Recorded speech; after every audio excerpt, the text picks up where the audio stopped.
Testing. Testing. Lee.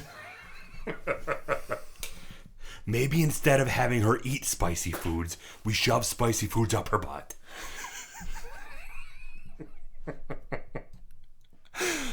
Oh my god. Remember that from The Office? Yes, I do. I'm not just making stuff up. That, and do you remember the episode where SpongeBob blows bubbles into animals? Yeah. And he blows one up, and then Patrick's like, it's a giraffe.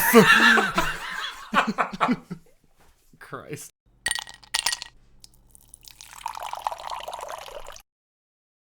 All right. Welcome back to another episode of the Buffalo Happy Hour. What's going on, Mike? Derek, we have a lot of things planned for this episode, and I don't know if we have time for it. We'll make time. We'll make time. It's our show. We do what we want. We'll turn the timer off. We won't even use it. Or do you have one on right now? No. Good. Yeah, just don't do it. All right. If it goes an hour, fine. If it goes 12 hours, whatever. I mean, it's fine. The people will listen. The people will listen. In segments, but they'll listen. Yes. I love it. Very much so. So how's your week, man? My week was good. It was busy. We did a lot for the wedding. Going up quick. It is. 5 months. Remind the viewers.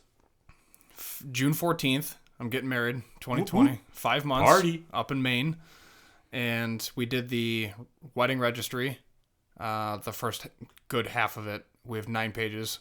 Why up in Maine? So her family bought a house literally 100 years ago. And now it's passed down. Really? Yeah. So they bought a house in Agunquit. It's a coastal town. Real small and quaint. It's awesome. And her family bought the house and basically passed it on generation to generation. And then now it's split as like a timeshare where the families have their week in Maine. Oh, Jesus Christ. Starting off hot, dude. Wow. Cheers. Cheers. Yeah, good stuff. Yeah. We'll get to it. Yeah. So she's always wanted to get married up there. It was like her dream growing up. Excuse me. There's a lot of swallowing going on. Mm-hmm. A lot of happening. That was a big gulp. Yeah, there's a lot Got of the happening. Irish pours going on. Sure do. This whiskey's worth it. Oh, yeah. So she mentioned it to me after dating for about 2 years that she wanted to get married in Maine. I didn't understand it. I wasn't too fond of the idea initially because my whole family's in Buffalo. Her family's from Syracuse. Right. And I'm like, why? And then learned about her family, where she's at, and then come to find out that she's got a lot of family in Maine as well that's still up there, and that's a great place to be. Basically, the state's awesome. Took a trip up to Maine, and I fell in love with it because I was able to kind of relax, enjoy it, and then take it all in. We actually stayed at the house. So we're the seventh, I think, the seventh family member couple basically to get married at the house. Oh, cool. So it's kind of a tradition? Yeah. Nice. It's pretty sweet. So I'm excited. Yeah, and Maine's beautiful. I'm so excited for it. It's going to be a blast. I should probably start booking Airbnbs and stuff now. Oh, dude, I see you all the time, and we have yet to talk about any of that. So off the podcast, we definitely need to sit down. Because you and I just have so much more on our mind. I know, so seriously. But yeah, you need to book a hotel. Hotel rates are available. You can book Airbnbs and bed and breakfasts, but yeah, man. Okay, cool. Yeah, we'll do that. We'll do that after the pod, bro. After you got the a pod pod. life. Yeah. Bro. We got to focus on it. Pod, bro. Jesus. Well, that's cool. Well, that's a busy week for you. And then we also went to Fingerlakes. Yeah, so the day before the registry, took a cute little bro trip. We took a bro trip. So Sunday was full of wedding stuff. Saturday night was full of wedding stuff. But yeah, we did the suits for the guys, the registry after that, and then we ate, went home, and then watched football. Saturday we went to Finger Lakes. We planned for Sunday, figured all that out, and then watched football. Nice. So that was a productive weekend. But yeah, the Finger Lakes trip was awesome. Yeah. We went to a cafe, deli place, got some grub. Delicious. It was good. Huge sandwich on your end. Yeah. Scarfed mine down, but I stuck to one sandwich. Stuck to one sandwich. Yeah. So I'm keeping with my New Year's resolution. That's what I'm talking about. Already going 3 weeks strong, bro. So strong. Yeah. And then, it was actually kind of funny. The whole chip dilemma. Yeah. Mike just decides that he wanted to go off and just grab a bag of chips. Even though it came with chips, he's like, I'm going to grab them and open them. I thought it was like a Subway thing where it's like, I want my sandwich with chips. And then I saw on the menu, it comes with chips and a pretzel. I was like, sweet. So I'm going to grab my chips and start eating them now because I'm hungry. Come to find out that no, he just like scoops chips into your to-go tray. Yeah, and you totally just got those chips for free. So he gifted me the chips. Yeah. Appreciate you. I don't know if he gifted them. I just don't think he didn't know that you didn't pay for them. I mean, I kind of explained... You're probably right, but I explained to him too, like, just disregard the chips that are going to go in that tray and I'll just take these instead and then we'll just call it a wash. Yeah. But instead, because of his force of habit from working there, he just gave me chips anyways. Yeah, he's just like, here, take these. Yeah. I didn't even put in my earpiece. You don't need to. What am I, new here? Yeah, but I don't... Do you have to? I think you're good. Dude, I want to hear what you and I are talking about. All right. So anyway, what else? So we went to the Finger Lakes. What did we go for? We linked up with Fingerlakes Distilling, and they have a lot of products, like 17, a lot of products. A ton, yeah. Ton of stuff. So it was actually really cool. We linked up with Brian McKenzie.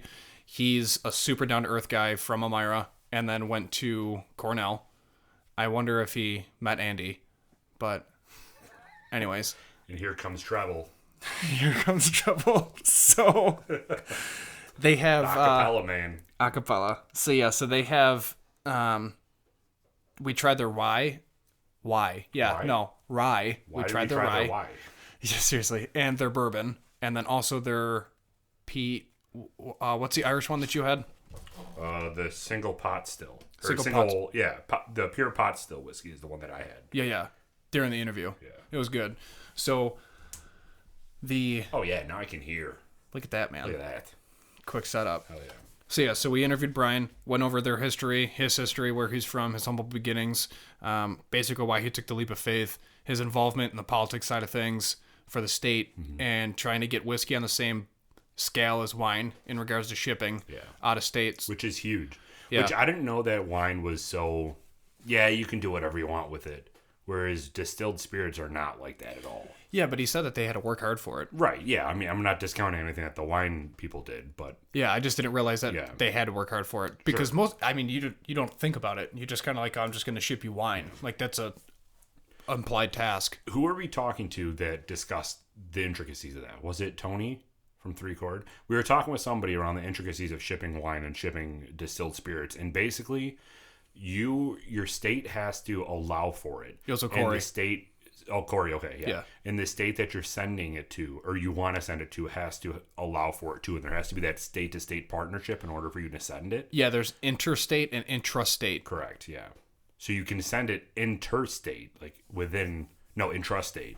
You can send it intrastate. Yeah. But you can't send it interstate unless they have a partnership with your state to send spirits back and forth, which is very rare at this time. Yeah. Because of legislation. And that's what they're trying to work on. Mm-hmm. So Brian McKenzie was one of the forefront leaders in getting the Farm Act passed back in the early 2000s so that you can use local products and then sell your product in the same location and then do the tourist aspect of it where you can do tours, bring people through your facilities and stuff like that because before you weren't allowed to. Yeah.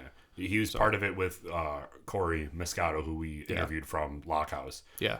Which is cool to see all these different distilleries knowing each other and partnering together to conquer the same goal of helping New York spirits thrive.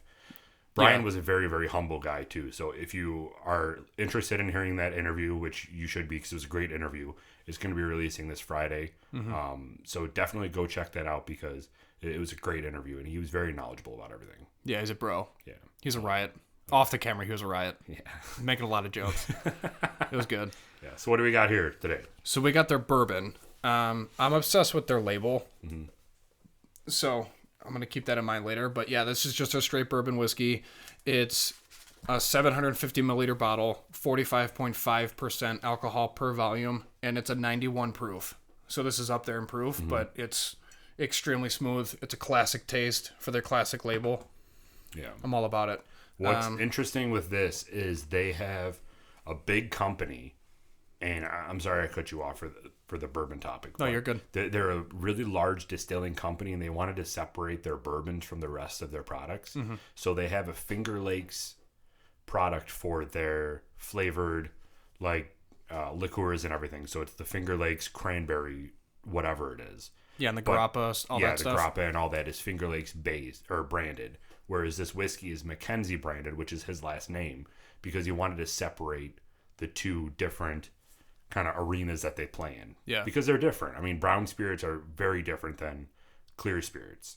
So it's really cool that they do that, and it takes a lot of effort to uphold two different brands. Oh, yeah. So I'm sorry. No, you're good. But yeah, their bourbon whiskey is a rich bourbon with just enough rye spice to complement the subtle sweetness. And then they also noted that they have a local variety of corn, and they make it a 70% mash bill. Yeah.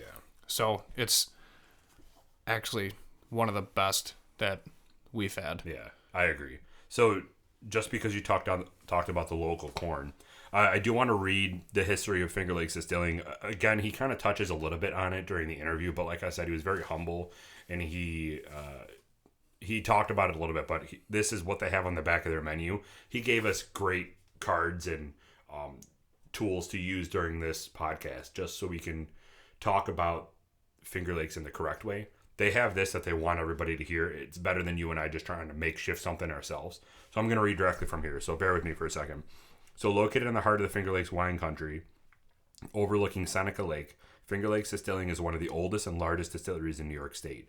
We use all naturally, locally grown fruits and grains to create high-quality, handcrafted spirits, including vodka, gin, brandy, grappa, liqueurs, and our flagship line of McKenzie whiskeys. Finger Lakes Distilling is proud to have been part of the small group of distillers who brought distilling back to New York State. Our philosophy is to be genuine about everything we do, handcrafting all products from scratch so we can retain control and ensure quality. Over 95% of the ingredients used at Finger Lakes Distilling are grown locally, including their corn, rye, wheat, malted barley, grapes, apples, cherries, berries, pears, and maple syrup, which is a ton of stuff to be growing on the plot of land that they have. Yeah. And what's cool, which this doesn't talk about, but what's cool is you were telling me during your research that all of their leftover, like actual food items, like the wheat, rye, apples, and everything, goes back to local farmers for them to feed their animals. Yeah, the spent grains are given back and used as feed. And then they have a lot of different stuff. They soak real fruit in the spirit. They don't use any extract or synthetic flavoring, right, which is actually really cool because I think that they're the first, at least that we know for this podcast, that does that. But yeah, I mean, they do a lot to give back and work with local. Yeah, and then the last paragraph here just says, the distillery was started in 2007 by the McKenzie family, who has deep ties to the Finger Lakes, so they were around there. And the production facility and tasting room are a major destination in the region for over 35,000 visitors per year. Finger Lakes Distilling Spirits have received national recognition for their quality, garnering numerous awards and press over the years. And also, they offer distillery tours, so you can go there and get a tour of the full distillery, which is an incredible experience because they have what they called a wee still, which was awesome. They have basically this mini still. So for everybody who doesn't know, a still is where you really like make and ferment and distill all of your liquors in. And they have a wee one, which is probably about 3 feet tall. Normally these things are 20 feet tall, but it's more of an experimental still where you can make small batches of stuff to see how it tastes, which is sweet. And then they also do original gin workshops too. So you can go to the distillery, purchase really like this ticket or class ticket, and you go to their crafting room where they have different herbs and spices and just natural occurring ingredients, and you can create your own gin based off of your taste. It's incredible. There's Cleo. She loved it too. But yeah, so it was a really, really cool experience. It's an awesome setup that he had there, and we're very thankful that he was there and let us come. And another cool thing too is the whole distillery itself was designed in style of the traditional Scottish whiskey. So as you and I were driving by, I'm like, that looks like Lagavulin whiskey, their distillery. Right. And we get inside, and he's like, yep, that's kind of what we based it off of. So it was pretty cool to see. Beautiful white building with red accents and black roofs. It is very traditional Scottish style distilleries that you would see on TV or Parks and Rec. So it was a really cool experience. So, anything else for this whiskey that we want to talk about right now? Not yet. We're going to dive in hard. hard. This rating section is going to be extensive because we have a lot of notes to pick out. Yeah. But it was really cool. One cool thing too that we should note is they're available in California. So if you don't listen to the interview, you should know now that they're available in California. Yeah, there's multiple states that they're in. Yeah. But San Fran, LA, San Diego. The whole state. Basically. Yeah, basically. But yeah, those 3 specifically he named. So take a look out for them. And then for people in Buffalo that are not near Seneca Lake, they are offered in Premier stores. Mm-hmm. And then I think he mentioned like onesie-twosie liquor stores up in Buffalo, but their presence isn't huge in Buffalo. Yeah. So you want to get their presence huge in Buffalo because everyone in the local area to Buffalo is missing out. Yes. This is some fantastic whiskey. Sure is. All in. They have, do you want to touch on the different types of whiskey that they have with that sheet in front of you? Yeah. So they have the rye, the pure pot still whiskey that you tried, and then the gin. And then those are the 3. So for the mash bills on the rye, it's 80% rye, 20% malted barley. It's aged a minimum of 3 years in American oak. And then for their pure pot still whiskey, it's 80% barley, 15% malted barley, and 5% oaks. Same thing. It's aged a minimum of 3 years. And then, excuse me, this guy that we have here is 70-20-10. So it's 70% corn, 20% rye, 10% malted barley, aged a minimum of 4 years. So this is... all of their products are really extensive. Mm-hmm. And then, like he said and kept saying, handcrafted, and the process is done their way, mm-hmm. which is correct and slow, and they're not rushing anything. Yeah. They also had a limited release single malt whiskey that was based off of like a Scottish style whiskey, and it tasted like a cigar going down. It was insane. It was so tobacco-y. Yeah. But I wanted it bad. It retailed at $150 per bottle. Yeah. For those interested. Yeah. Where these are actually relatively well priced. Like the one that we have here is $42.50. Yeah. Which is pretty comparable, if not a little cheaper. Mm-hmm. What was that? That's not 15 minutes. I don't think so. But cheers, man. Cheers. But that's comparable to what we have throughout the other whiskeys that we tried. We also have branded McKenzie whiskey Glencairn glasses. So, something to think about. Mm-hmm. Something to think about. It's got legs, too, dude. Yeah, it does. But, again, thank you, Brian, for everything. Because all this information and the glasses, the whiskey, it made the experience that much better. Oh, yeah. So, we appreciate it. They have an extensive barrel warehouse, too. Their barrel house is sweet. Yeah. And soon as you walk in, it's just... It was over 1,000 barrels inside that thing. Yeah, it was sweet. And it smells fantastic. I'm so jealous. I want that aroma in my house at all times. I wonder, do you think that they have a candle of bourbon or whiskey or something like that? Why would I want a pine-scented candle when I can open the windows? And let the smell of the natural pines come in. But no, like, wouldn't that be cool to have a whiskey? Yeah, of course it would. They have campfires, so I'm sure that they have whiskey. Which, actually... Just build a campfire in your house. I'm sure that's safe. Candle that just came out? No. Okay, first of all, how did you find out that this was released? Do you look up candle releases? No, because it's a controversial candle. No, I don't know what it smells like. Gwyneth Paltrow? Okay. I'm pretty sure. Released a candle scented something that you wouldn't necessarily want to smell of hers. Like a body part? Yeah. We'll leave it at that. Yeah. Outstanding. This is another reason I can't stand Hollywood. Right? Like, who would ever think, you know what? This is going to sell. It's $75 too. There's someone out there, man. $75, dude. There's someone out there. It's crazy. I'm not buying it. Why? I don't know. But if they can make a candle with that, they can make one with bourbon. I agree.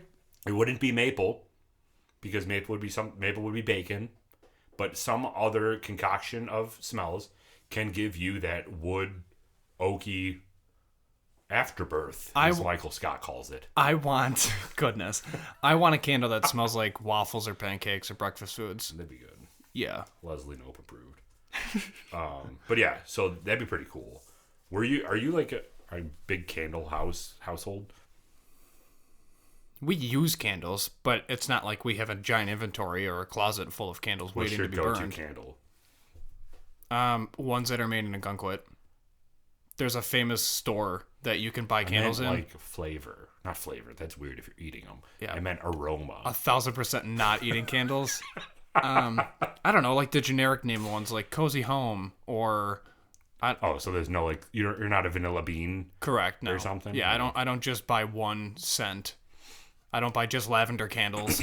It'll help you sleep better. Listen. Are you like a holiday candle person? She is. Yeah. Like during the Christmas time, you'll get pine candles and... Oh, she tried. I told her no. Apple, really? Why? You don't like it? If you want to smell pine, we're going camping. That's what I tell her. Oh my God. And then I also quote Ron Swanson every time, and then she laughs and lets it go. This show is going to be sponsored by NBC eventually. I know. Because we just keep quoting those two shows. I'm surprised we don't quote Brooklyn Nine-Nine more. Yeah, I know. But because the new season did release. It's going to release soon. I know, I'm stoked. So I'm going to have no life. Not that I have a life outside of that anyway, but I'm going to have no life there. If anyone wants to know what I'm like as a friend, watch Brooklyn Nine-Nine and New Girl. And I'm like Schmidt and Boyle. Yeah, you are like Boyle. Yes. You are definitely I'm Boyle. very much like Boyle. I think I'm like the captain more. Like when obviously. Andy Samberg tells Boyle that if he dies on the FBI mission that he can take his desk, and then Boyle just looks at him and goes, I will sit at it always. That is 100% my loyalty in friendships. But yeah, so.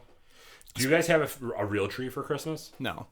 So you don't want to light pine candles to get the smell of the real tree? That was her thought, and I said no. That's what I'm saying. See, we did that, and it made me feel happier. I'm happy for you, man. Thanks, that's awesome. Appreciate it. I don't... You know what? If you spent 8.5 years in the woods, the last thing you'd want to smell inside your house is a pine tree. That's a good point. So I tell her all the time, if you want to smell pine, I'll take you somewhere, and I'll let you nose up. Go for it. For those that don't... the last 8.5 years in a cubicle, so yeah, pine house. Exactly. And for the audio listeners only, I just nosed my fog cover in front of the microphone. Your pop filter? Yeah, my pop filter. What's a fog cover? I don't know, man. Whatever this thing is. You think I know equipment? Come on. I just nosed that fog cover. Oh, gosh. That's funny. So, yeah. That's where we're at. But, yeah. So, speaking of candles, what is your, like, car smell? Then? Do you have air freshener in your car? No. I detail my truck constantly, so it smells like detail products. Oh. And that's just as glorious than putting black ice hanging from my rearview mirror, so it smells like a 2000 Honda CVR with taxi cab in New York City. Yeah, and then your seats smell like the body spray bod from back in the day. Just spraying down your seats. Yeah, a Mexican shower. It's nothing but Axe body spray. Christ. I didn't mean to go there. I'm sorry, everybody. I did not provoke him to say that. If you cancel him, don't cancel me. Yeah, but yes, you're right. That is exactly what it smells like. Yes. So, all right. Well, this is our last episode. So, thanks, guys. Thanks for the support so far. I'm sorry for ruining it for the people. Dude, we have a lot of stuff coming up. We'll talk about it later.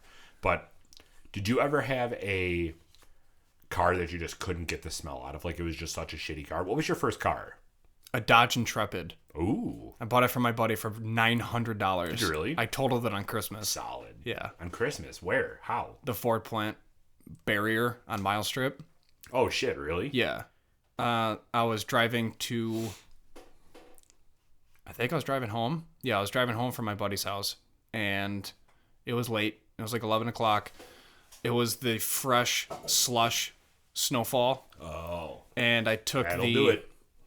I was going 5 to Mile Strip up to South Park, and you make the right, and then you got the circle to your left. Mm-hmm. I took that right-hand turn, going about 20, 25 miles an hour. The ass end of the car kicked out, and I started drifting it. And I was like, all day. I got this all day. All day. Not realizing Ripping that e-brake? No. There was no e-brake in that car. It had like the pedal e-brake. It didn't have the lift-up e-brake. Yeah. So I didn't correct it fast enough because I was one step ahead, not 2 steps ahead. So I was overcorrecting one way, and then once the car caught, it did exactly where the wheels were pointing, and then it just threw me into the wall. and totaled it. I had the Really? the engine fan was basically sitting in the passenger seat. Radiator was just destroyed. All the fluids were dumped out of the street. Holy shit. Yeah, so then I just pushed it off to the side of the road, and then I almost punched the window out, and I was like, I'm not going to get mad.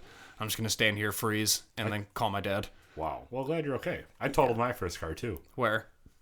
West Seneca, right in East and West and Mill. How old were you? 17, 18? I think I was 18 when I totaled my car. Let's say that Terrible. I just didn't know what I was doing at the time. We'll leave it at that. I wasn't inebriated. I think we talked about this before. Yeah, Statute of but limitations forever is ago. up. What? Yeah, but it was forever ago. Oh, no, it was like the first episode or second episode. You and I talked about this. Yeah, Statute of forever limitations. ago. Yeah, no, really. It's like 3 months already. Yeah. But, yeah, I fell asleep at the wheel. Because I was working at 3 o'clock in the morning. Well, because you had to buy your first motorcycle and beat me to it. That's all I needed. You had to grind. Yeah. They're like, you really want to buy this motorcycle? I'm like, I crashed my car for this. I'm doing this. I'm sure your mother loved that logic. Oh, yeah. She was a real big fan of me working at 3 a.m. too. It didn't worry her at all. I would get calls literally every day when the sirens would go on around the house. Derek, are you okay? And then the one time I was not. So, yeah. It sucked. I had like a huge indent in my forehead from like the hairline all the way down to my eye because I was an angsty kid and I'm like, I'm not going to wear my seatbelt. I'm too cool for my seatbelt. Really? And then when I hit the girl, my head went right to the A-beam in the car. And that's the sort of that. No kidding. It was a good time, man. I got in a huge accident when I was in high school, and I did not wear a seatbelt, and I had the least injuries. Really? Out of everyone in the car. There were 4 people total in the car, including me. And we left the road, went airborne, split a oak tree and a house. Shit. And went airborne for about 20, 30 feet, and then landed on the other side of their driveway and totaled the back end of the car. And we all went to the hospital. And then 2 weeks later, I was in mini camp for football, starting linebacker and tight end. Yeah, it's fine. Dude, it was ridiculous. Absolutely ridiculous. I held on to the driver's seat. I held on to it, and then I bear hugged my buddy who was driving to the seat. And then we were just flying through the air, and I was looking around, and then my other buddy got knocked out because his head hit the window, knocked himself out. And then there was a girl next to me, and I think she sliced her ear. And then my buddy was just kind of like drifting the car in midair, not doing anything, just turning the wheels. But in his mind, he was steering the car. And then trying to get away from the tree while airborne. Yeah. Like, and dude, it was crazy because a year before that, there was a kid that actually passed away, unfortunately, by hitting the tree. Oh, really? He did the same thing, but he went sideways into the tree. Out. Yeah, so they did. But did they really? Yeah, so he hit the tree sideways with his left shoulder and then wrapped the car around the tree and he passed away. Jesus. So luckily we split the tree, but then the back bumper of the car went into the front door of the house. And then we wiped out their entire porch railing and everything. It was like a concrete pad by the time everything was all said and done. Was it like snowy or something? No, it was raining. Oh. And we took the corner too fast. And then he just lost control because his tires were slightly bald. Well, remember when I took the corner too fast on... Never mind. Yes, we're not going to talk about the motorcycle accident. No, I never was in a motorcycle accident. Like, there's people that listen to this podcast that don't know about it.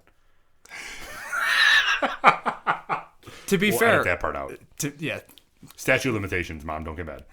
I mean, to be fair, there was no accident. You just decided to lay down and go to sleep. Yeah. I didn't go to sleep. Well, I took a corner too quick and hit gravel, and then I decided to front flip over the handlebars.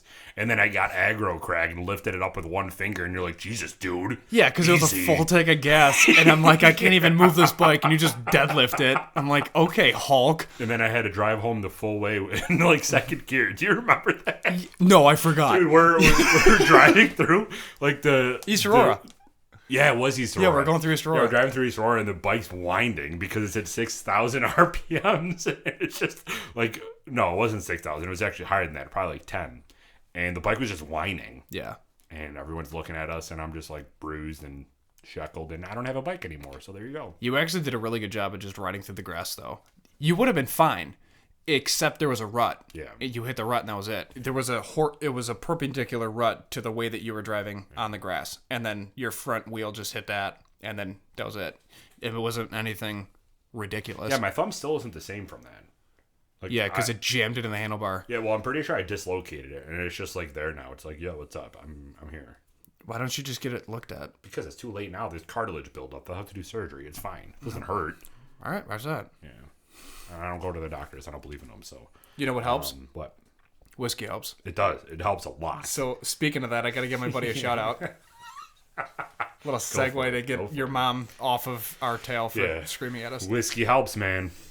So I got a random package from a friend of mine who's a state trooper. He'll remain nameless just for his sake. Yeah. But yeah, so it's Whiskey Helps. It's a grunt style shirt. It's my first ever grunt style shirt. I don't know what that means.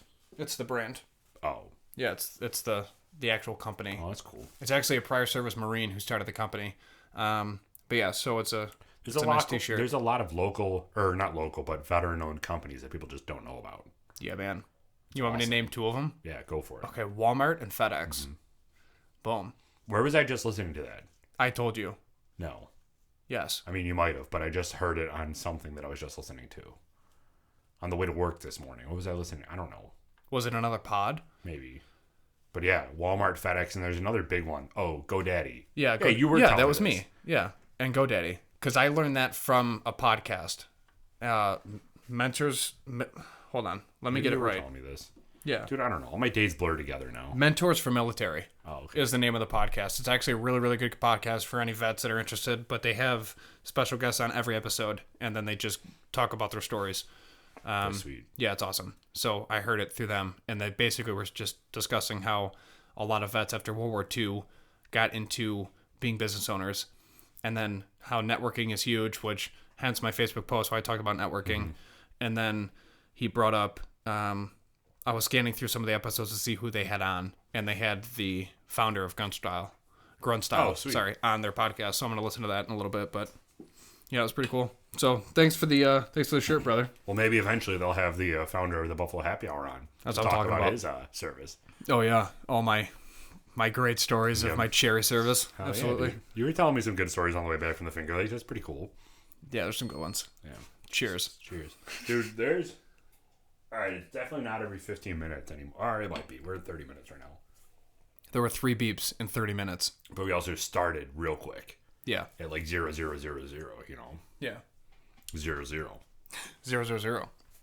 So, yeah. For the episode today, we wanted to discuss our history and background and like where we're from, but we didn't want it to have it be a legitimate segment where we ask each other the same questions. We just wanted to have an organic conversation about our upbringing so that people actually understood kind of like where we're from.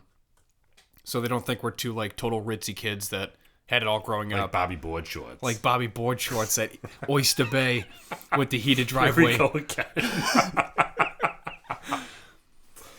But, Jesus. Oh, jeez. But yeah, that's kind of why I wanted to talk about the first cars that we had, because we grew up with cheap cars, because I didn't tell you mine, but I had a 1994 Honda Accord. So we weren't, the car was literally 2 years old, or 2 years younger than I was. So we didn't grow up in like super wealth. And we talked about this during our motivation episode though, quite a bit, is you and I are the same as we're self-builders, and we want to continue to thrive on our own with as little external help as possible. Right. And not external help by saying like our supporters aren't helping us. Like our listeners are helping us quite a bit. But we didn't get all this equipment, and we didn't do this out of some sort of miracle because we won the lottery or anything. We did this to help everybody as well. So we hope that with you helping us by listening, we're also helping you guys by introducing you to more distilleries or more life advice or some of the cool stuff that we have coming up, because we got a lot of cool stuff coming up too. Yeah. Dude, we have, if the one pans out like I hope it's going to, we'll have 6 interviews releasing in a row. Which is insane. That's huge. Because we fought pretty hard to get some of the interviews. Mm-hmm. So I'm excited that now it's just like, what day are you available, and that's it. There's almost no question. Yeah. Which is exciting and shows growth. Yeah. So what about your childhood do you wanna highlight, Michael? We didn't really want this to be a Q&A, but I think that this is at least a good place to start. All right. So I'm from the suburbs of Buffalo, specifically Hamburg. Whoop, whoop. My whole family root is South Buffalo. You went to Frontier, right? Yeah. Went to Frontier, graduated 2010. Went to a college that we won't name, but it has a community feel, and it's named after a major lake that we're next to. Or the biggest county. Yeah, or the biggest county in the state. So, good times. So growing up in Hamburg was pretty interesting because I moved there when I was 2. My parents got divorced pretty early on. Actually, I was 2 when they got divorced. So Me too. I moved out to Hamburg. Me too. Wild times. And we moved a few times before the divorce. So I was born in Mercy Hospital and then literally was walked home because I lived on Cumberland, and then which is literally up the street. Mm-hmm. So lived there for a little bit and then went to Lackawanna. Parents got divorced when they were in Lackawanna, and then my mom moved to Hamburg and then moved in with her eventual husband, my stepdad, and then my dad moved to West Seneca, where he's from. And then now he's remarried after 16 years of dating my stepmom. They got married. And then they live in, they're still in West Seneca. And then I lived in Hamburg my whole life, which was pretty interesting because my stepdad's a Vietnam vet, great guy. And he taught me a lot of different things about work and life. And I give him a lot of credit too. Was he motivation or any reason for you going to the Army? No. Well, I mean, without him, I really wouldn't have been in VFWs. And then I knew that I wanted to serve when I was 9, when I was in a specific VFW looking out the window. And there was a 30 cal on the window. I'll never forget it. And then I was actually playing shuffleboard, and I was just looking around, and the camaraderie and the different photos that you see in VFWs and stuff, and just the culture. I knew at that point, I was like, yeah, this is probably something I'm going to do. And I was 9. It's just kind of one of those weird things. And then, it was interesting growing up with him because I would always ask. I always thought like, hey, do you want help with that? Like I was being nice, but he came from a different mindset where why ask? Just do. So instead of asking me for help in stacking wood, just walk over, grab a piece of wood and put it up and start stacking wood with me. Mm-hmm. And it's more action than words. So that was a whole different mental switch that I couldn't grasp until I was like 16. Yeah, it's an interesting concept because you're being polite by asking, but someone is like, be more polite and just do, which is like, whoa, that's a good way to put it. But I didn't know that I could be more polite, but I guess I could. There's always room for improvement. But it was also like, it almost bothered him that I would ask. Oh, really? Yeah, so that's how I felt. Like I felt like I was actually pissing him off for asking him, hey, can I help you? Instead of just walking down and grabbing a piece of wood. So eventually I did. I just I asked my mom, I remember the conversation. I'm like, well, he doesn't let me if I ask. And she's like, well, I don't know. Then just do it. I was like, okay. So then I did. And then he wouldn't say anything. He would just look at me, nod, and then keep going. But we're surrounded by farms. I grew up skateboarding, nice. Doing manual labor. I thought you were going to say doing manuals. No. What was your go-to trick on skateboards? Manuals. Do you remember, what were those stupid things where I hated them because I could never do them. And then whenever I would play skate with my friends, they would always do them. And I'm like, you suck, because that's not even a real move. But where you, Rodney Mullins used to do it all the time, where you press on the skateboard and it goes up on its side and you stand on the trucks. Yeah. What were those called? Was it like a peg stand? No, that's bikes. Renos or I don't remember. Or something like that. What the hell are they called? I don't know, man. Because I never did it. Yeah, but I would be playing skate with someone and I'd do a kickflip and then they do a kickflip and then they do oh yeah, look at this Reno. I'm like, what? I can't do that shit. I'm going to break an ankle. I remember I did it. My buddy I have size 15 shoes. You think I can stand on a 1/4-inch truck? Yeah, that's true. Yeah, okay. Yeah, that's fair. I don't know. I never knew that there was a name for that. I just thought it was a freestyle trick. I'm pretty sure it's a Reno or something. I could be 1,000%. I don't even know why I just considered it a peg stand. Yeah, I don't know. There's no pegs on skateboards. Seriously. But anyways. What was your go-to trick? Dude, I sucked.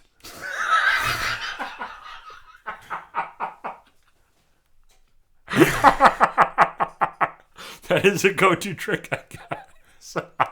I sucked at skate, man. Like there was. Oh my god, that was so funny. Like you're honest. Yeah, no one can say that you're not honest and that you're not a poser. God, yeah, seriously. Remember how bad that word hurt when you were younger? Yeah, God, yeah. You're gonna call me a poser? I skate. I know, seriously. Can you even ollie, bro? No, but I'm working on it. You poser. Get out of here, poser. You can't wear that audio shirt, you poser. Yeah, there was a skate park in Hamburg that we used to go to a lot. Then they moved it.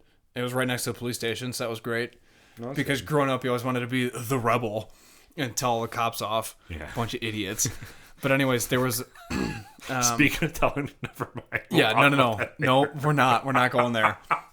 But anyways, we would drop in, and then there was... I don't even know what it was called, but there's basically a box in the center, and then there was a rail on one side, and then just 2 ramps and a flat top. Yep.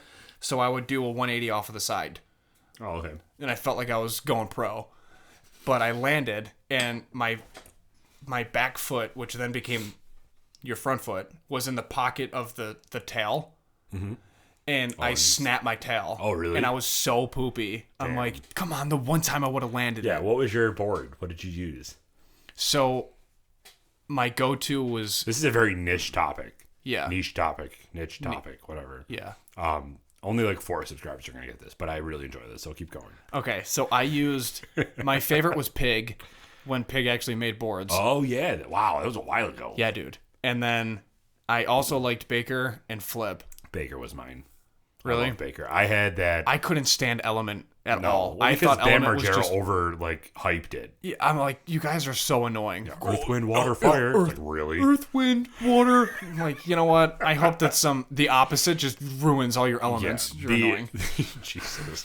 The board that I had was that black Baker board with the green Baker letters. Me too. That was... Oh, really? Yeah. Dude, fucking prime. Got you. Nice. Yeah, we used to... Like, my biggest trick that I used to do was hard flips. Like, those things were so... Oh, yeah. Dude, me they were too, so bro. hard. They were so hard. Pop Shovets, bro. Pop Shovets, bro.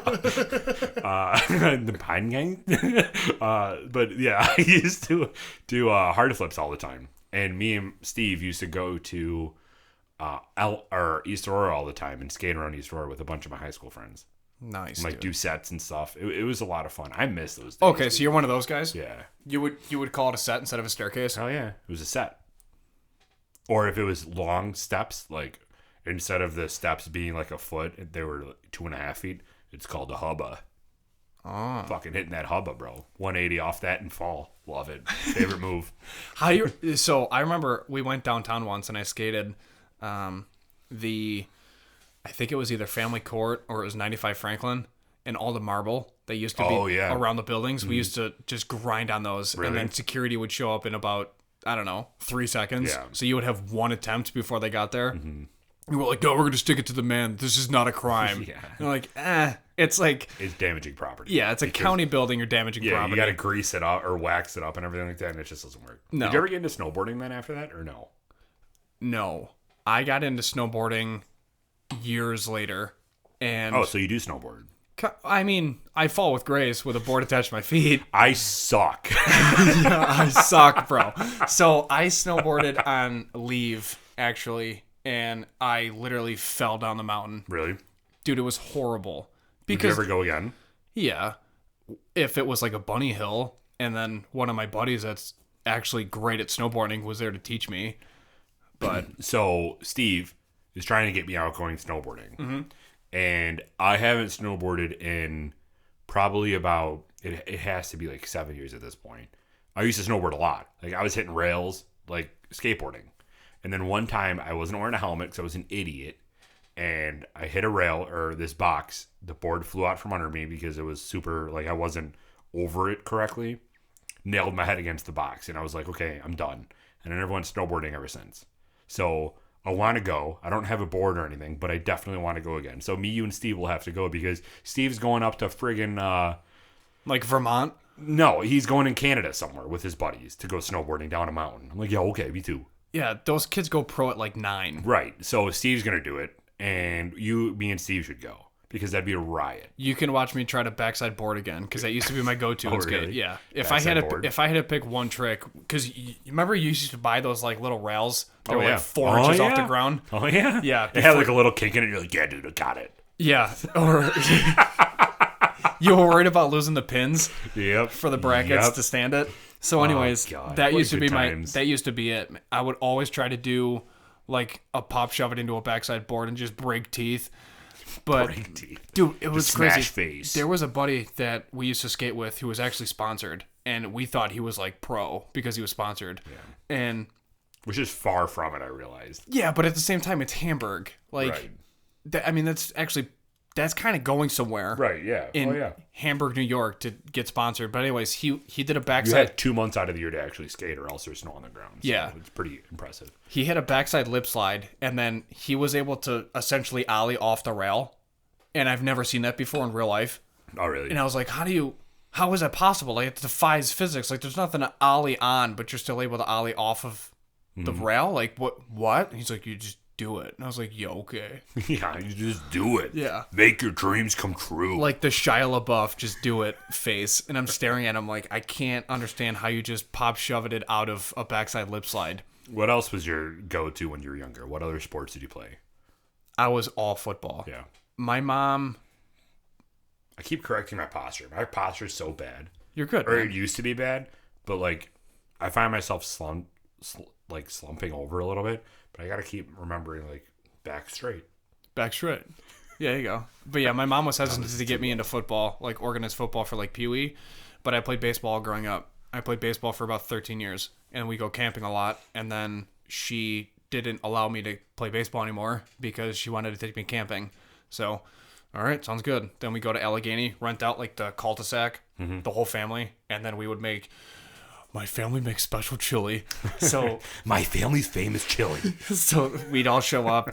All the parents would just get blasted. The secret is in the onions. Hell yes. And then all the kids would just run around the woods, start fires, throw mud at each other, wrestle, play football. It was amazing. And then after that, once I got into middle school, I started playing football. Got cut my first year tryout. Did you? Yeah, I was afraid to hit. And then next year trying out, I wasn't afraid to hit. And I said, well, the pads will protect me, and who cares? I got nothing to lose. And then became a little torpedo, little Mikey running around, you know? And then I honestly I didn't think I'd play football for a long time. I thought I was going to play for like a year or 2 years, be done, move on.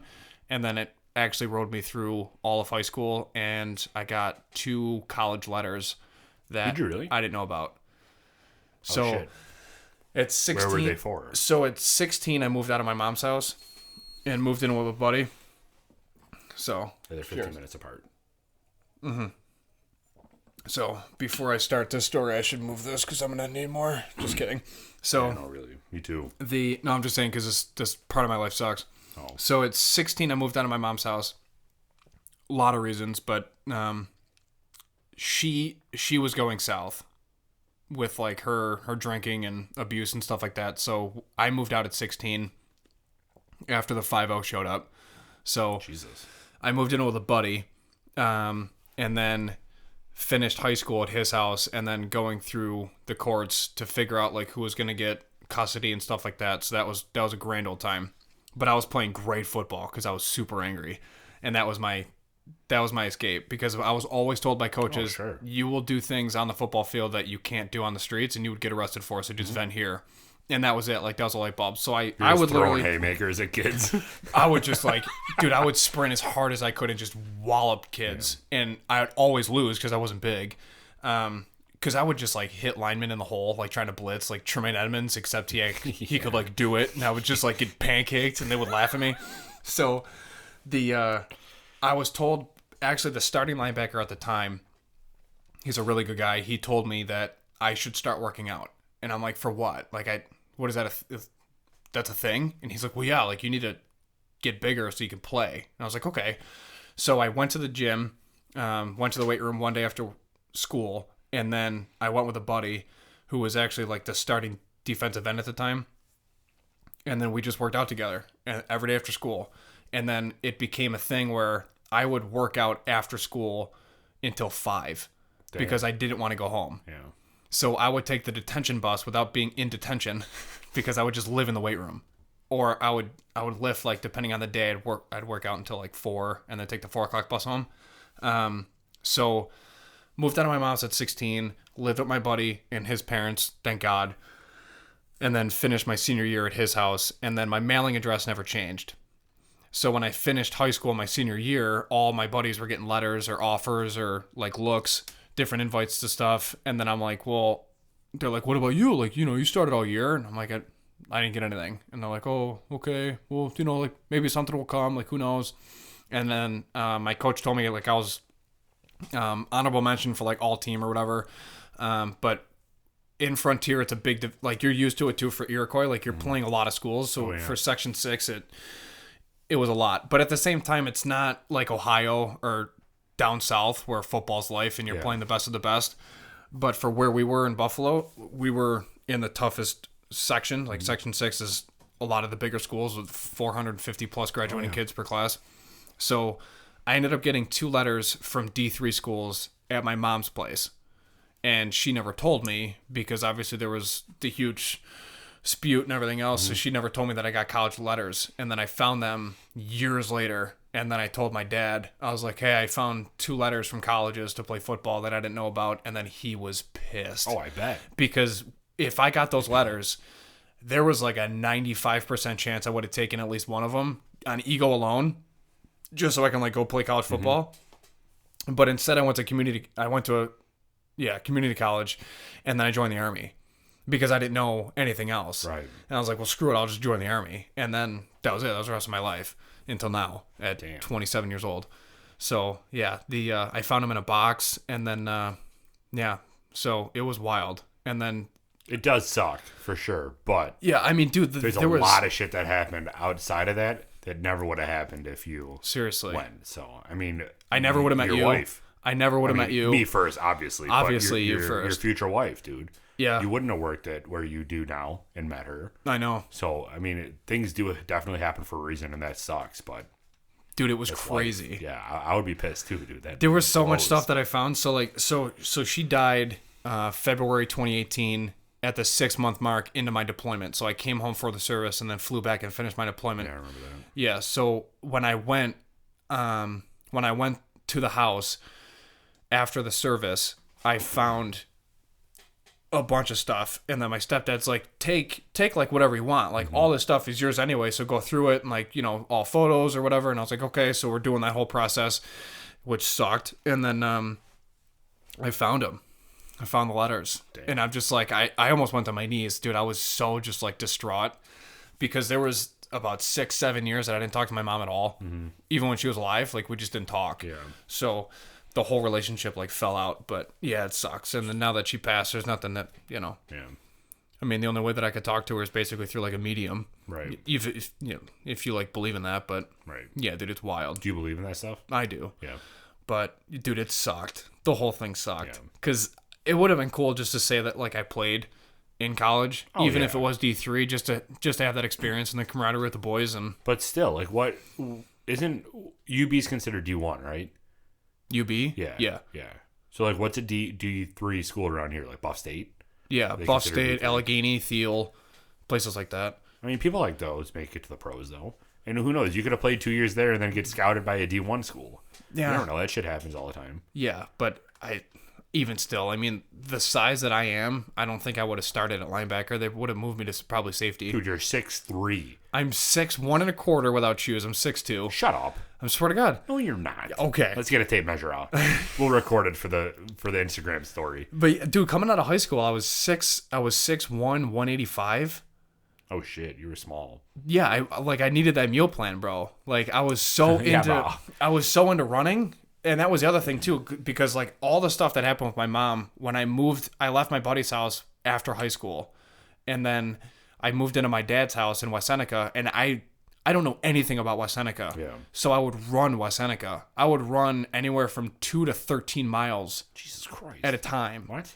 I became like a distance runner moving into my dad's because I'm like, well, I'm not going to waste money on gas to learn the roads. I'll just run it. And then figure out my neighborhood. I'll start there. And that was like disgusted. Huh? Running 13 miles. Who the hell do you think you are? Dude, I was into it. Like it was such an escape to like mentally get away from everything. And then I ran the furthest distance I ran. I was actually supposed to with a friend, and then she got hit with shin splints, but she was my running partner. And now she's my travel agent for my honeymoon. It's amazing. But she, I ran from my dad's to my buddy's house that I moved into in Lakeview. I ran so far away. 16 and a half miles. Jesus. In 2 hours and 55 minutes at the 10-minute per mile pace. And then 4 days after that, I left for basic training. Cannot relate anything to this conversation. Yeah, dude. So I ran 16 and a half miles to Lakeview. My buddy drove me home. And then 4 days later, I left for the School of Boys at Fort Benning. In infantry school. Boys. Yeah, that's what they call it. The furthest I ran, it was back in like my health kick. Down my driveway to get the mail. Was to the fridge. No. The furthest I ran was back when I lived at my mom's house. That was in the sticks, right? I mean, it was in Elma, yeah. Yeah, it wasn't like real sticks because we were right on the border of West Seneca, so we were. Oh, you were closer. a poser? Yeah, we were a poser. We were an Elma poser. It was like a 3-mile drive, or it doesn't matter if you're driving or walking, but 3 miles from my mom's house to the place that I got to get my tires rotated and stuff. Okay. So I dropped my car off, and then I ran home. Good for you. 3 miles, and then I ran back, which was another 3 miles to pick it up. But yeah, that was the furthest I ran. But that was back when I was like the incredibly fit version of myself, where I was 6'2", 190 or something like that. And that just now the furthest I do run is to the fridge, or maybe to Picasso's. I might run because that's not even a mile away. I wanted to start running. You should, because I do want to, but the thing is I just get so bored, just like reading. For some reason, I just can't. I can't do reading. I really just can't, because my mind starts wandering. Not wondering. It's not really wondering much. It's wondering why I'm doing this, but it starts wandering about different things that I could be doing, and then I just get bored and I'll stop running. Like, I need somebody to run with. That way they'll force me to keep running, because I know I can run for a while, but as soon as I hit like a half-mile mark, I'm like, this would be a good time to start walking, even though I don't need to. That's just who I am. That's who I am as a person. You don't just like space out? No, I start thinking about everything. Yeah, but that's what you should do, is just think about everything and just immerse yourself in that thought so you forget that you're running. But then I start thinking about my breathing pattern, which is making me think about running, which is making me not breathe correctly while I'm running, which is making my muscles tense up, which is making me tired, which is just a downward spiral of me not wanting to run. Can I give you a tip? Yeah, please do. All right. Listen to this too at home for a tip if you guys want to start running. The first thing New Year's resolution, start running. Yeah, the first thing you really realistically should do is invest in running shoes. Most people negate that, and they're like, shoes are shoes. We're lucky to have shoes. There's kids in Africa that outrun me that have no shoes. Like, okay. I mean, that's true. Yeah, it is, but don't forget you're in the U.S. and you have that option, so do it. That's also coming from a former running shoe salesman. But anyways. Yeah, I feel like I'm getting the Dick's part of you right now. The Dick's Sporting Goods part. So running shoes is huge because that'll alleviate a lot of pain that you'll experience, especially getting into it. Shin splints are a bitch. Yeah. So stretching is key. But the biggest thing is start slow and then get your breathing right. Okay, so what should your breathing be? Okay. It's person to person. However, what I do is 2 in, 1 out. And I'm a mouth breather, and there's so many people that are like, in through your nose, out through your mouth. Cool, but that's person to person. Like, if that's not how you breathe and you're not comfortable with it, then don't try to force yourself to do that. Right. So what I do is 2 in, 1 out with my feet. So I time it. So I go, I'll exaggerate it. I go, and then I match my feet to that beat and pace. So no matter how fast I run, I keep that same breathing, and then I just put on a song on repeat that I can run to, and then I literally mentally drift and forget that I'm running. And then after a mile, my aches and pain in my lower back are gone, and then I'm actually in my running groove and my runner's pace, and then I just mentally space out. So, I can't wait a mile for my aches and pains to be gone, because a mile is my ending point. Well, that's fine, but I'm giving myself a lot of credit. A quarter mile is my ending point. Which still, that's fine, because a quarter mile now is more than you did before. But the biggest thing is, I have a lot of issues, like physically and with my body, that I have to work through those. Yeah. And it's really just like getting the kinks out, moving the blood, and then once I'm into that zone, I'm just gone. There's a lot of times throughout the summer that I just tell Colleen I'm going for a run. And she's like, okay. And I'll typically do it after I cut the grass. I'll cut the front and the back. I'm warmed up because I push it. I don't ride it. And then I'm all juiced like up. Like a fucking beta. Yeah, well, no, because like I'm riding like a beta. Yeah, no, like push your lawn. Push the lawn. Get the lines in there. Yeah, come on. What are you doing? I get super juiced up because I just made my lawn immaculate, and I'm like, that's the standard. And then I'm all fired up, and I'm like, let's go for a run now. And then I literally have my running shoes in the garage. I throw them on, and my headphones are already in because I'm cutting the grass, and then I just leave. I'm like, see you later. And then I come back after 2 miles, and I was like, hell yeah. Shrinking the waist, burning the calories. I do got to start. Trying to look good naked.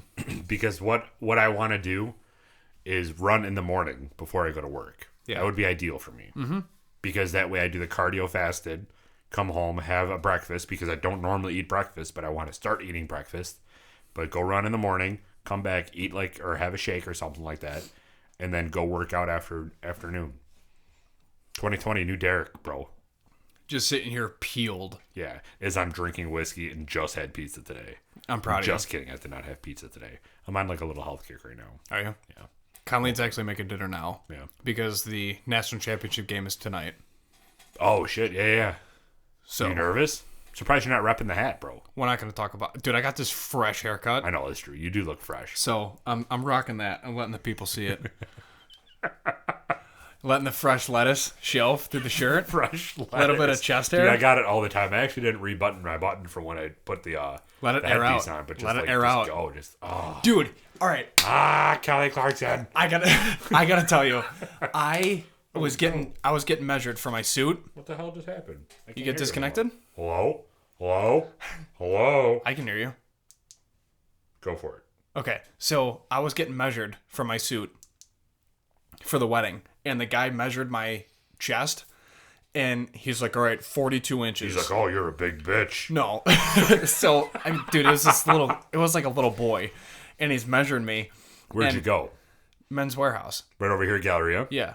Dude, I went there too to get my suit measured. Love them. So Mike was the one that typed it all in, but I forgot the other kid's name. Come on, don't put me on the spot like that, man. Okay. So anyways, he's measuring me while Mike's typing everything in. So he's measuring my chest, and he's like, okay, relax your arms, put him down. So I put him down, and then he measures basically my bust line, and he's like, okay, 42 inches. And I was like, weak. And then he's just like, well, you have 6 inches on me, so... And I look at him, and then Colleen's over there just, like, smirking, and I'm like, oh, my God, that's pathetic. Like, are you sure 42? I was 42 inches at 19 down in Benning. And then Colleen's like, I wouldn't be surprised if you literally go in the parking lot and start doing push-ups right now. Jesus. Dude, I have 5 months. Yeah, that's true. I'm trying to look incredible on my wedding day. Did you put... There's not a lot of oil in it, but if you put it... The drops him. The droppy drop. I went a little bit. But yeah, I'm obsessed with my numbers. Like 17-inch neck, 42-inch chest. Like, I want to be yoked on my wedding day. What is yoked? Oh, 1742? That's yoked for you? Or is that what you are now? No, that's what I'm at right now. And it's pathetic. What is yoked for you? I don't know. Probably 22-inch neck like a bullfrog. Just sitting there just absolutely shredded. Yeah, like my neck just flows into my traps. And then I want dinner plates for traps. Like, go ahead, pour your cereal milk inside. Eat it with a spoon. That's how big of a dip I want in that trap. When was the last time you were at the gym? 2 weeks. What, dude? I haven't been in the gym in 2 weeks. I'm pissed. Oh, my God. I love you. You're so funny. Why? You are so funny. I'm juiced up. I get to go to the gym tomorrow. I'm fired up. Why haven't you gone in 2 weeks? I'm too freaking busy with the holidays, man. And the pod, bro. And the pod. And then now I'm dealing with... So remember we talked about New Year's resolutions? Revolutions, yeah. Yeah, revolutions. I'm letting all those people show up for the first 2 weeks. There you go. Get absolutely demoralized and then quit so I can walk into the gym. You're one of those that demoralizes them? Like, no. Piece of shit. No. I support everyone who walks into the gym because they're trying. However, if you quit, I'm taking your soul on the way out of the door, consuming it and using it for energy because you're a quitter. Right. I don't have time for that. Like, life's too short for quitting. Get over yourself. Remember your why and keep pushing. You know what I mean? Yeah, I do know what you mean. I get fired up, dude. It was the same way on ruck marches. When people would fall out of rucks, I would literally lap or pass people that were failing. And I was just like, you're pathetic. And I would take their soul and then yell at them. I'm like, I literally just ate your soul. And I would tell them that. And then ruck on. All right, so 5 months to the wedding. You got, dude, I'm fired up. I'm bro. Like a 17.5-inch neck right now. What do you want to be? Okay, so hold on. So what's your height and weight? I am 6'3", 240 right now. Okay, I'm 6'2", 210 right now. Okay. A little bit of a difference, I guess. You have zero fat on you. I have fat on me. You'd be surprised how much fat's on me. But anyway, I would love to get, like, by the time the year is over, I really want to stick to this, which is a pretty long timeline. But by the time, no, I lied. By the time your wedding, we're going to put goals on this, which is your wedding. I want to be 6'3", 220. Okay. I think that'd be a healthy weight for me. Are you ready? Oh, yeah, dude. I will literally scream at you through the phone and in person to keep you on track. We'll update the pod as we go along. All right, man. I'm already down 3 pounds since Gina and I started this health cleanse. I told you, dude, my biggest thing is just the amount of food that I eat. Portion I can control. literally eat a full pizza. I'm not even kidding you. I can literally eat a full pizza. The Macy's double stack, my favorite thing in the entire world. It's that two. Yeah, you can have a full one of those? A pound. No, that's a pound a slice. I've had 4 of them, which is the equivalent to like a full pizza. I can consume so much food that the issue is now is training my brain that smaller amounts of food is enough for me from a nutritional perspective. It's just your stomach that gets used to it because your stomach will start to shrink and then you'll literally fill up faster. Right.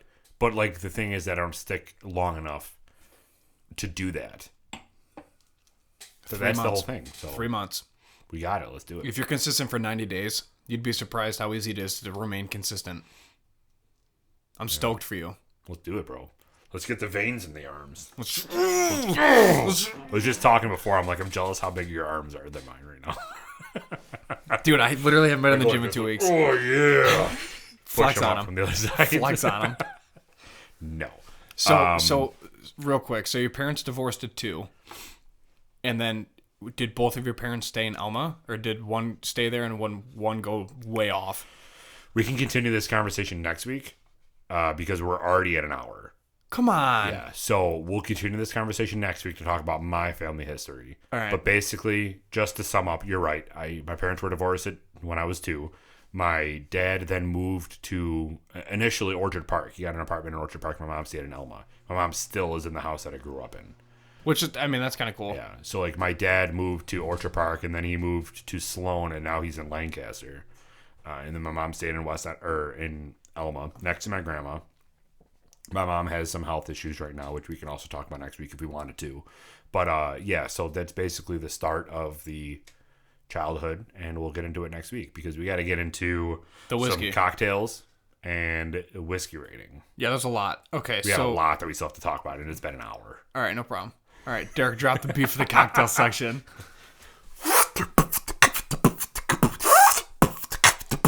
Cocktails. Less aggressive this time, but still there. Still there. You know. So brother. My cocktail. Brother. There you go. All right, continue. Goodness. The Bringin' Figgy Pudding is my cocktail. The what? Bringin' Figgy Pudding. Bringin' Figgy Pudding. I knew a kid in middle school that we called Figgy. His last name was Figueroa, so we called him Figgy. I have a buddy named Fig. Oh, similar. Yeah, his last name's Figueroa. Oh, never mind. Well, anyways, 2.5. He's the one that came up with Bobby Board Shorts at Oyster Bay. So, nice. So this is the cocktail off of the Fingerlakes Distilling website. It's 2.5 ounces of fig-infused McKenzie bourbon, 0.75 ounces of maple syrup, 0.5 ounces of lemon juice, and 0.25 ounces of balsamic vinegar. What? And 1 lemon peel. Balsamic vinegar in a cocktail. And 2 dashes of orange bitters. Wow. Yeah. So when we post this on the gram, if you don't follow our Instagram, we post on our Instagram as well for the cocktail section. Cocktail so you Tuesday, can see these. Cocktail Thursday. Yeah. So the photo is actually pretty cool for this one. So it's how much balsamic vinegar? 0.25 ounces. It's because literally a dash. If you put any more than that, that's it. That's the whole drink because you're just drinking vinegar. Too much. That's really interesting. Can you pull up really quick what mine is called? Because I forgot to write it down. Yeah, it's the first one. Yeah. Hold on. I got you. So my cocktail, while Mike's looking it up, is half a cup of McKenzie rye. So this is kind of a bulk a bulk make. So you're making this for probably a party or a group of friends.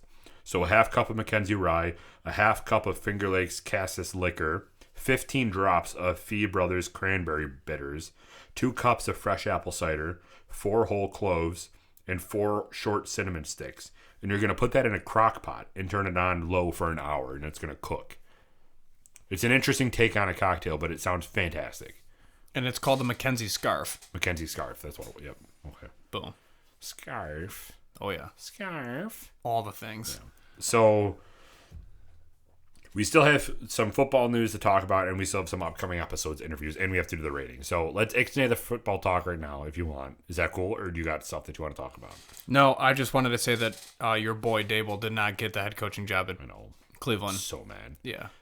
Vikings offensive coordinator did, Stefanski, right? Correct. Yeah, so he got the head coaching job. Who did they lose to? Who did the Vikings lose to? Not this, San Francisco. They did, yes, that's right. Okay. So the only thing that I want to touch on is that the NFL is a conspiracy. Oh my so goodness. I want to get banned from the NFL just like Dave Portnoy because he's my hero. But honestly, if you're not into conspiracy theories, which I'm not, like this is all a joke. I'm joking. There's no conspiracy on the NFL. But with all of the missed calls and like the shoddy refereeing that's happening this year, and the fact that Green Bay and Kansas City are 2 teams that are remaining for the Super Bowl, which would be a repeat of the first Super Bowl ever during the 100th anniversary of football. One of the teams is going to lose. It's probably going to be Green Bay. So, dude, it's going to be Green Bay and Kansas City in the Super Bowl. Watch. Let's Green Bay's going to upset San Francisco, and it's going to be crazy because, okay, so the Kansas City game, they were down 24-0 in the first quarter, and then Pat Mahomes was like, never mind. And he threw 4 touchdowns in a quarter. Listen, it made the Bills fans feel better. It did make the Bills it did make the Bills fans feel better. Yeah. But still, there were Pat Mahomes is an elite player. Yes. Don't get me wrong. But there were also some extremely controversial pass interference calls that put the Kansas City Chiefs in scoring territory real quick. Not saying that Texans could have stopped Mahomes because they probably couldn't have. But at the same time, they set him up for success. It will be interesting to see Kansas City and Green Bay in the Super Bowl just to hear the conspiracy theorists theorize. Sure. You like that? Yeah, I do. All right. Ending of the Super Bowl talk, or NFL talk. Boom. Because I'm done with it. All right. Upcoming episodes. I do want to touch on this because we have a ton of content coming out. Yes. And I want everybody that listens to this episode to share it. It's going to be a long one. We're like about an hour and 15 minutes already. I know. So blasted. But we got a ton of upcoming episodes coming up, a ton of interviews. It's going to be great. And we're actually venturing into stuff other than whiskey because you and I are not naive. We know that whiskey is a niche market. We'll say it that way. It's niche from now on. It's probably not the correct way, but whiskey is a niche market and people don't always like whiskey. So what we're going to do is we're going to use our platform to help promote local businesses, which is what you and I intended to do. Boom. That being said, next week, we're going to be interviewing the gentleman at Breyer Brothers Brewing, which is located in Clarence. Amazing dudes. Williamsville, technically. Well, yeah, correct. So we are going to be going out there and interviewing them to talk about their product, which is going to be a great, great show. Yeah. It's going to be all beers, all their beers that they do. All the beers. Yeah, all the crack one open for the boys, bro. We should have done this interview on a Saturday. Crack one open for the boys, Saturdays are for them. So share this video. Let people know that we're going to be doing this. That way they can be subscribed and tune in for this interview because it's going to be great. Then other than that, the following week, we got Western New York Heroes, bro. Yes. The guy from Western New York Heroes, which is going to be another amazing interview. If you guys aren't all caught up on what we're doing, we're getting shirts made. They're about halfway done right now because it's a pretty manual process. But a portion of the proceeds that we make are going to be going to Western New York Heroes. So we want to have an episode dedicated to him for him to talk about his the whole charity that we're going to be donating to and just what they stand for and all that. After that, Hartman's. Boom. Justin Hartman from Hartman's Distilling. Justin's back. Great dude. We met him at the Christmas Search event. He's going to be on the podcast. Then next, Steelbound. Boom. Hitting him hard. Left, right, left. Punch, punch, punch. Jab. Uppercut. Steelbound. We're going to be going down to Ellicottville. Interviewing the head distiller at Steelbound. Just keep going. 3-chord next. Boom. Tony DeYoung is coming back, bro. We're going to be the podcast that they released the new whiskey on. Huge. Huge. And we're going to have so many partnerships with him going forward. He's been a really great resource for us. Yeah. We're very excited to continue working with him. Oh, yes. After that, we're going to do Buffalo Distilling round 2. Round 2. We're going to get those boys back because they've had some great accomplishments with their building. They have some new release whiskey, or not whiskeys, but spirits that they want to announce on the episode. And they're just doing a lot to where they are, and they want to touch on that. So that's going to be coming up soon. And then we also have a local Buffalo photographer, right, Mike? Sure do. Call it out, bro. Tell him. Wozniak Photography is going to be on the pod. And I'm stoked for this because Dave and I have been friends for a long time, and that'll give you guys a glimpse into the wedding industry. So I'm excited for that because Dave is a wealth of knowledge, years and years of experience, and he's actually got a pretty damn successful photography business in our area. So I'm stoked. We have a ton of content coming up. So please make sure we do all these interviews and we help promote these local businesses, but it doesn't help them enough if we just have our subscribers right now hearing them. It helps because you guys are learning about these places and these distilleries, and these breweries, and these other companies. But share it with your friends. Let them know that this is what we're doing and this is our goal. Yes. Because if you guys also have any recommendations of people that you want us to interview, let us know. We're not going to be sticking with distilleries, just solely distilleries, from here on out. We're going to be going to every local Buffalo business and promoting them because that is what you and I want to do, is to help build Buffalo. Yes. Awesome. And the surrounding areas because... Boom, boom, Finger Lakes. Dude, I hit a second wind or something because I am amped. You're all fired up talking about this pod, bro. Talk about it. Do it. So 2020 started, so now we're reaching out to local Buffalo businesses and business owners, and we're going to feature them on the pod so that we can update you guys with what is available in your area, including Rochester, Southern Tier, and the Finger Lakes. Hell yeah. And the northern counties. The northern. Can't forget the boys up north. Nope. So... let's do the rating and wrap this up. Yeah, because this has been a long one. Our longest one yet, Mike. What was it, episode 16? Episode 16. Well. All right. Fingerlakes Distilling. Fingerlakes Distilling. Straight whiskey bourbon. Oh, goodness. Bourbon whiskey, as some people call it. All right, so. What do you got? Label. You love this label. I'll let you rate this. I do. This is an A+++. A+++. I'm down. I'll agree with that. Boom. Nailed it. Taking down equipment. Nose. All right. Let me step away from the mic so I don't get yelled at. All right. I'm getting a maple and a salted caramel. I'm getting vanilla. And a little spice. Jesus. This is our 5th beep, which means we're closing in on an hour and a half, just so you know. Who cares? It's our podcast. We'll do what we want. It's the free market. Market. All right, nose.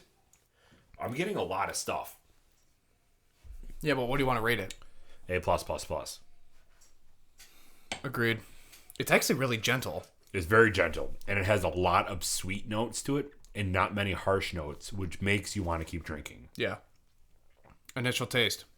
We just took one. I'm going to take another if it's okay with you. I give you permission.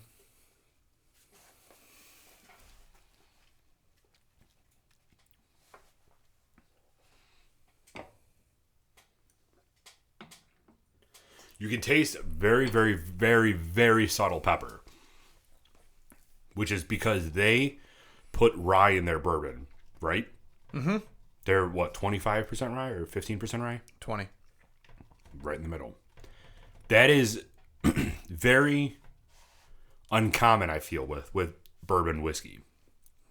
Because bourbon whiskey is predominantly corn, and it has to be aged for a certain number of years for it to be called bourbon. Bro. Bourbon doesn't normally contain rye. Toffee. Okay, I can get behind that. Toffee. I'm picking up toffee hard. Toffee and vanilla. I can pick that up. All right, writing that down.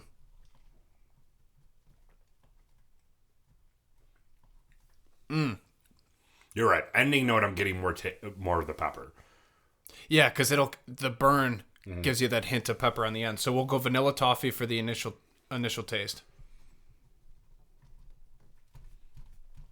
And then on the ending note, I'm picking up more of like a pepper and a wheat or grain taste to it. Oak? Bread. Oak.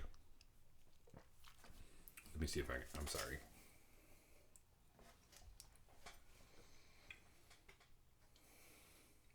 Yeah, I could taste a little oak, but I'm really tasting more of the pepper and like the sweet malted barley. Yeah. Does that make sense? I know that there's an ingredient in bourbon, but it's not like... Normally you don't get that huge taste to it. No, we'll go wheat. Yeah. All right, what do you want to rate it for the initial taste? Honestly, I want to keep it A+++. I'm really digging Agreed. a 3+. Yeah, no, this is a consistent old school classic whiskey. Yeah. It's amazing. Ending notes. Rating. You know what I'm going to give it? A+++. All right. You down with that? Yeah. Oh boy, this is going to be a high one. All right. Take one last sip. Memorize it. This is so good, dude. It's very good. I know my rating. All right. Ready? Drop that countdown. 3, 2, 1. 97. 96.5. There we go. Nice. I like this one, dude. This one's a good one. This is up there with the Cask and Crew and the Hartmans. Cask and Crew and the Hartmans. Yeah. Without a doubt. Yeah. This is good. This is very, very good. We're very happy that we found this place. If there are some distilleries that you know that we haven't reached out to yet, just shoot us a message. Yeah, tag us for sure. Kind of going off of that, and just so we can wrap up this episode, if you don't follow us on Instagram and Facebook, please do. We're at the Buffalo Happy Hour 12. Go subscribe to our YouTube channel. We're also available on all podcast platforms, Spotify, Apple Podcasts, and so on. Make sure you follow us on those and subscribe to us on YouTube. That way you know every single episode that we post, because like we said, we got a ton of interviews coming up, and we don't want you to miss it. And please share this with some of your friends, because we want to grow this channel. We want to continue highlighting everything that Buffalo has to offer, including but not limited to whiskey, beers, and other small businesses. So please share and let us know what you think. Comment, leave a comment down below. Even rate us on Facebook, because you can give us a rating, like a 5-star or 4-star or whatever, and then tell us why you like the podcast. Yeah. You know? Oh, yeah. Also, let us know, because we're getting the shirts back, and we're already, probably about halfway through selling them already. Yeah. Because they're going quick. And we got to stop telling people that there's so much available, because we might be running low on some sizes. We got 50 total shirts. So, with literally 25 for you, 25 for me. Yeah. So, I'm already up to, I got my list. Excuse me, I think I'm at 14, 15 already. Yeah, I'm pretty close to that too. So yeah. Make sure you let us know if you want a shirt quick, because this is going to be the first order and probably the last for the time being. We're probably not going to put in another order until summer. Yeah. That way we can get some of the fall stuff in, because our goal is to have t-shirts right now, which is what we have made, and then maybe like some long sleeve or sweatshirts coming in the fall time. So let us know what you want, and let us know if you'd be interested in that. Make sure, again, that you subscribe and go buy some of this bourbon, because this is fantastic. And let them know that we sent you. Absolutely. Mike, this has been episode 16. 16. Of the Buffalo Happy Hour podcast. See you soon. Everybody drink responsibly, and we're out.